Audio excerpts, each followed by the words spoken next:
දැන් ඔයගලන්ට කල්පනා වෙනවා ඇති මඩොල් දුවට මම මේ කොහොමද යන්නේ කියලා. දැන් මම නම් ඩ්‍රයිව් කරගෙන යනවා. මොකද මම ඒකත් එන්ජොයි කරනවා.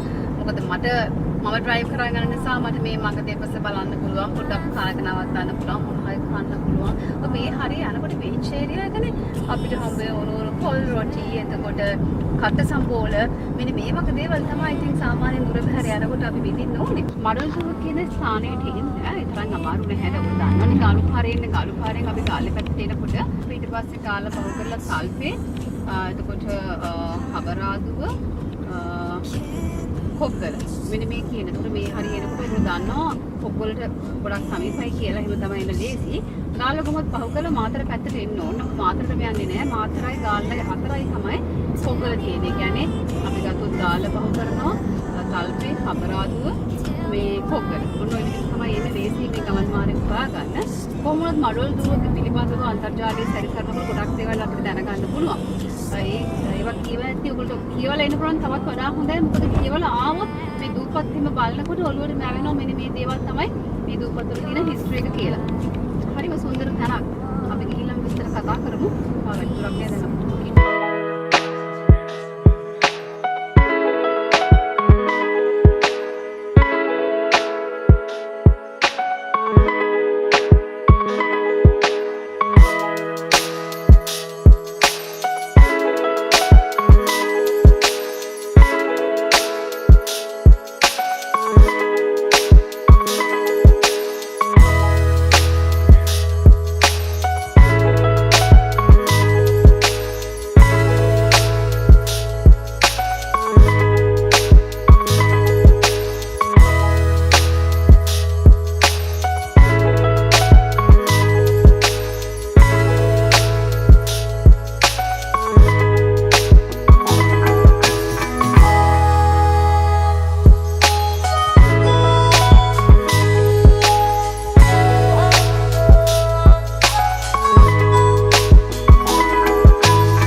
පරිසරයේ තියෙන සුන්දරත්වය අත්විඳිනවා කියන්නේ හරිම අමුතුම සිතට දැනෙන ආස්වාදයක් කියලා මට හිතෙනවා.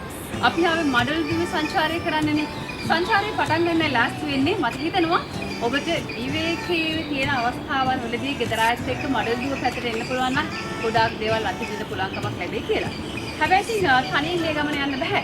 මොකද අපි දන්නේ නැහැ කොහොමද යන්නේ සහ මේ ගමන් මාර්ගයේ තියෙන දුෂ්කරතාවයන් අපිට ඉන්න උදව් කරන්න පිරිසක්. ඉතින් ගමන ලේසි නැහැ. ගමන ටිකක් දුෂ්කරයි. මම ඉතින් ට්‍රැවල් කරනවා කියන එක දුෂ්කරයිනේ. කොහොමද අය? හොඳයි. දැන් ඉතින් ඔයාලට තියෙන මඩොල් දිවේ අපි ලස්සන තැන් බලන්න එක්කගෙන යන්න මම ටිකක් නෙමෙයි ගොඩක් අය බලාගෙන ඉන්නවා. මුලින්ම කියන්නකෝ දැන් අපි ගමන පටන් ගන්න මෙතන ඉන්නේ.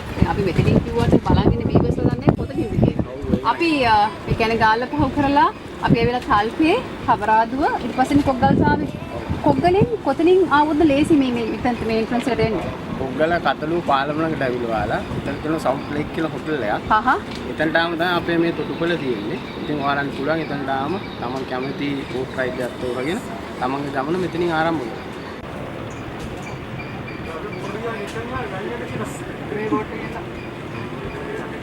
හරිම ලස්සනයි.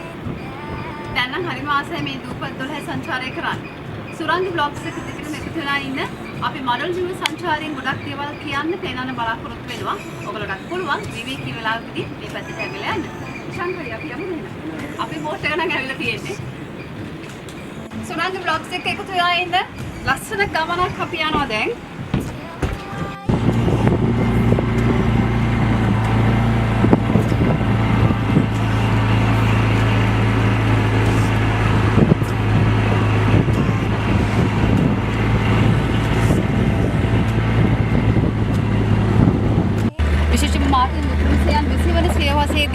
තාපත්ම සුප්‍රකට ලේඛක බවට පත් මේ මඩොල් දුව කියන මේ කෘතිය හරහා ඔබට මතක ඇති ජින්නා රණදේව මොවුන්ගේ ජීවිත නැත්නම් මොවුන් මේ මඩොල් දුව දූපතේ සිට තමන්ගේ ජීවිතය ජීවත් කරවන්න ගන්න අරගලය මේ මඩොල් දුව පොත පුරාවටම ලියවුණා.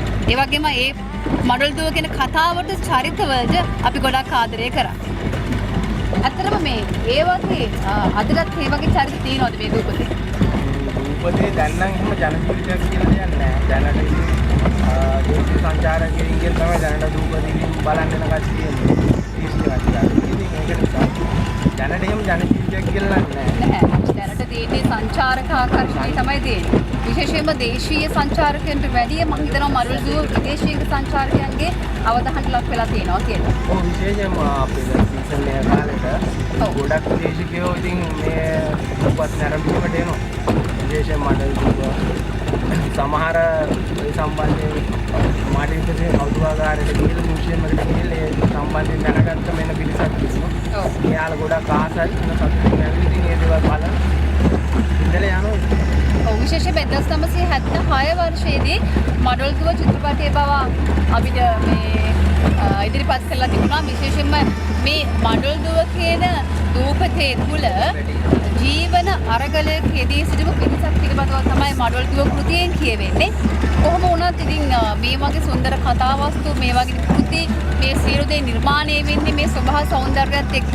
ඉතින් මම හිතනවා මීටත් වැඩි සම්පතක් තව කොහෙන්ද අපේ ජීවිතේ විඳින්න බලන්න විස්තර කරන්න බැරි තරම්.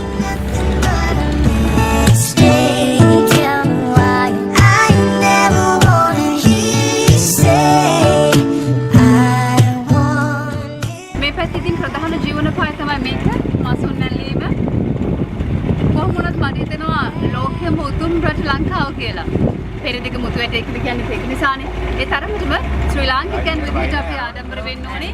මේ පරිසර පද්ධතිය ගැන කතා කරනකොට මඩල්දුව විතරක් නෙවෙයි ලංකාව කොහොමදත් ලස්සනයි. හැබැයි ප්‍රශ්නේ තියෙන්නේ මේ සබහා සෞන්දර්යය අපි හරියට විඳිනවද කියන කාරණාව. මම දන්නේ නැහැ. දැන් ආපුවම හිතට එන ගලාගෙන එන සිතුවිලි කොයිතරම්ද කියලා. විවේකී වෙලාවට මේ වගේ ස්ථානවල දෙන්න නරඹන්න විඳින්න. ඒ වගේමයි ඔබේ ජීවිතයේ දේවල් එකතු කරගන්න. ඒක තමයි වැදගත්ම දේ. දැන් අපි ඇවිල්ලා ඉන්නේ පුංචි දූපත. නැත්නම් මඩොල් දූපතේ සැරිසරනකොට අපිට හම්බෙන පොඩිම දූපත තමයි පුංචි දූපත කියලා කියන්නේ. එතනින් බහින්න කියලා හදන්නේ පොඩක් බෝට් නතර කරගෙන සංඛාය පොඩි හෙල්ප් එකක් ඕනේ. අපි විමාශින් මොකද අපි කණ්ඩායමක් ඉන්නවා වගේ ප්‍රොසෙස් ප්‍රොඩක්ෂන් එක ඇවිල්ලා තියෙන්නේ. Thank you. ඉතින් අපි කොහොමද තව දූපත් එක්කම තියෙනවා බලන්න යන්න. පොඩි දරුවන් එක්ක එනවා නම් ගෙදර අයත් එක්ක එනවා නම් තමන්ගේ පරිස්සම ගැන ගොඩක් හිතන්න ඕනේ නේද ශංකය? මොකද සබහා අනිවාර්යයෙන්ම එන්නේ ශංකය මේ පැත්තට. මොකද සබහා සෞන්දර්යය අපි විඳින්න ඕනේ. පරිසරයට හානියක් වෙන්නත් බෑ. අපිට හානියක් වෙන්නත් බෑ. ඒක නිසා ඔබ සුරංගි ප්‍රෝග්‍රෑම් ඉන්න වෙලාවේ මතක් කරනවා. ගෙදර අයත් එක්ක එනවා නම් පොඩි දරුවෝ එනවා නම් සබහා සෞන්දර්යය දැක්ක ගමන් ඔක්කොම අමතක කරන්න එපා. තමන්ගේ දරුවන් කියලා.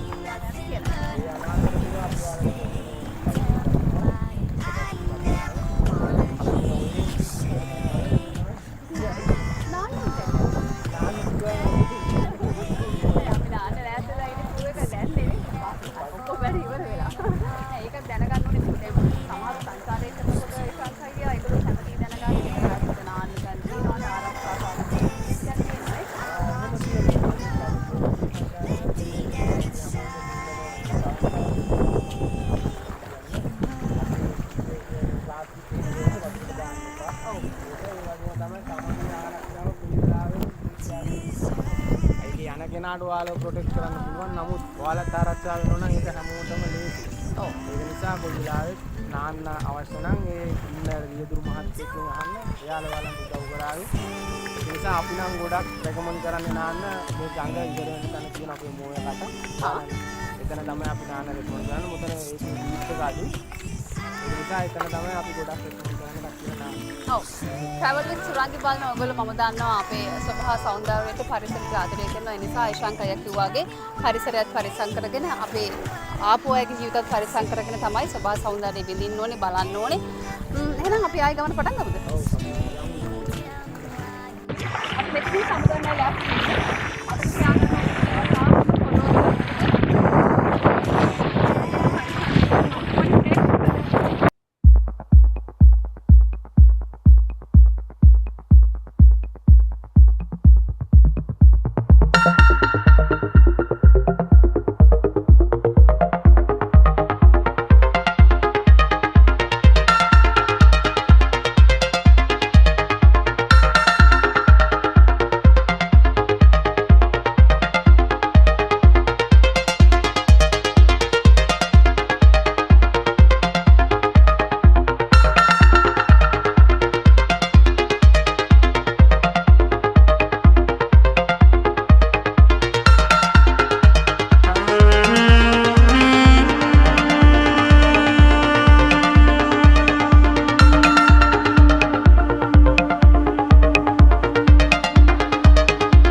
මොකද මේ බබාලත් එක්ක ඇවිල්ලා මේ වගේ අතදාලා ඉන්න කරන්න හදන්න එපා. බලන්න අපේ වීවර්ස්ලට හරිම සුන්දරත්වය ලබා දෙන්න.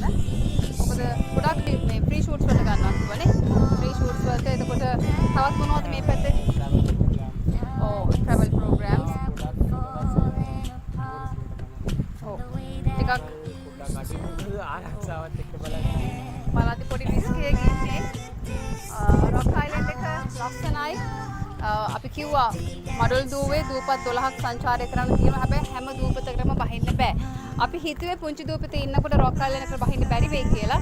ඒ වුණාට අපිට පුළුවන්කමක් තිබ්බා මෙහෙම හරි පොඩ්ඩක් උඩට එන්න. හැබැයි ඔයගොල්ලෝ නම් මේවා අතදා බලන්න ලෑස්ති වෙන්න එපා. බෝට් එකේම පුළුවන් තරම් නේද? අපිට පරිසරය බලන්න උත්සාහ කරන්න.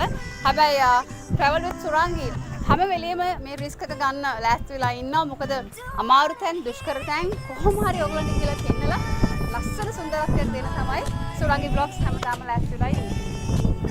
hina වෙලා හිටියට මම කොහොමද පොඩක් ගහනවා වගේ. travel with සුරංගි බලන්න ඔයගොල්ලන්ට දැන් මම මේ ගලෙන් එහා ගන්න පරින්න කියලා දැන් කියනවා. කට්ටිය නම් ඔක්කොම හැපතර කියලා තියෙන්නේ. මොකද කියන්නේ ශංකය? රිස්ක් එක ගන්නවද? නැද්ද? කියලා තමයි හිතන්නේ.